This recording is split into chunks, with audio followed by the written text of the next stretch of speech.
All right, let's dive right in. If you've ever stood in front of 40, 50, maybe even 80 students and felt completely, utterly exhausted, this explainer is absolutely for you. Today we're unpacking some brilliant, proven strategies from veteran educator J. Revathy Dasan to help you reclaim your classroom and honestly, reclaim your sanity. Seriously, do you feel drained after every single class? You know the feeling. You're looking at a room of 60 loud, distracted kids. Some are finishing their work early, others are falling behind, and you're probably thinking, quality teaching in here is literally impossible. Well, you aren't alone in feeling that way. But we're going to challenge that assumption right now. What if the problem actually isn't the class size, but the strategy? Here is our roadmap for today's explainer. We'll start with the large class dilemma, break down the 5 pillars of management, look at essential classroom tools, solve some common challenges, share a real tale of transformation, and wrap up with systems over stress. Section 1. The large class dilemma, shifting the paradigm. Okay, here is the absolute game changer. It's a huge mindset shift.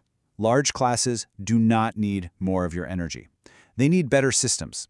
Great teachers don't succeed because they micromanage every single student in the room. They succeed because they expertly manage the systems that guide those students. You really don't need to shout louder, you just need to build better prevention mechanisms. Think about it like this. On one side, you have the reactive teacher. They're constantly shouting, repeating instructions over and over, and frantically trying to put out every little fire that pops up. It is exhausting. On the other hand, the proactive teacher relies on rock-solid routines.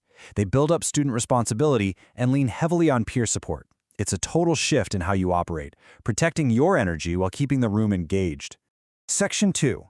5 pillars of management, the foundation. So pillar number 1 is all about routines. When those kids walk in, they should automatically know the drill. Where to get materials, how to sit, how to start the warm-up activity, all without you saying a single word. They need a set routine for asking questions and handing in work, because at the end of the day, routine reduces chaos. It's your ultimate shield. Moving to pillar 2, keep the number 10 in the back of your mind. Here's the truth. You simply cannot manage 60 kids all by yourself. No way. But you can manage 10 student leaders. By assigning roles like group leaders, material managers, timekeepers, and learning buddies, you effectively multiply yourself. You train those 10 leaders, and they help you run the room. All right, pillar 3. Let's be real. Talking at a giant room for 40 minutes straight, you're going to lose them. You have to swap out those long lectures for active learning techniques. Things like think, pair, share, quiz, trade, peer teaching, or gallery walks. When you get them actively participating, engagement goes way up, and those pesky discipline issues, they drastically drop. Pillar 4 is strategic seating. Look, letting 60 kids sit wherever they want is literally a recipe for disaster. You have to be super intentional. Use U-shapes or clusters to build little learning teams. Mix it up. Put your strong learners with your average learners so they can help each other out. Keep the quiet ones near the front and definitely separate the easily distracted students. Your seating chart is a powerful management tool. And pillar 5 ties the whole shebang together, positive reinforcement. Spotlighting the best teamwork, the most focused group, or giving a shout out to a helpful student works like magic. It is way more motivating than punishment ever will be. Throw in some visual trackers like house points, group stars, or even little appreciation cards, and you will completely shift the culture of your room. Section 3. Essential classroom tools. Okay, you absolutely need a way to silence a massive room in seconds without blowing out your vocal cords. Having stepped attention signals is a lifesaver. Try a classic call and response, like 1, 2, 3 eyes on me, and they reply 1, 2 eyes on you. Or use clap patterns they have to echo. Another great one is a simple countdown. 5, 4, 3, 2, 1. It sets a crystal clear expectation that by the time you hit 1, the room is totally silent.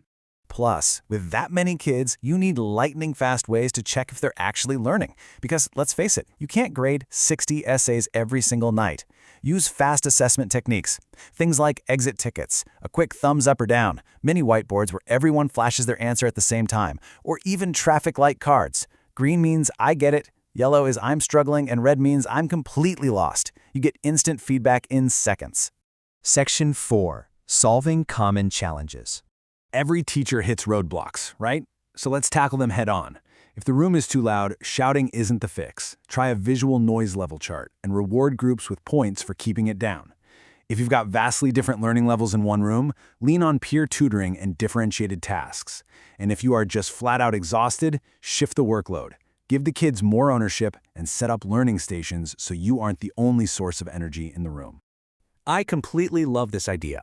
Don't work harder, design smarter. Your classroom should practically run itself. When you let your systems and the students do the heavy lifting, your daily burnout is going to plummet. Section 5. A Tale of Transformation. Let's put this into perspective with a real story. Imagine a teacher pushed to the absolute brink with 70 kids. Every day was just stress, poor academic results, and constant shouting. Then they tried an intervention. They stopped trying to control every kid and instead rolled out strict routines and delegated to student leaders. Just 3 months later, boom. Better discipline, higher participation, and way better grades. And the craziest part?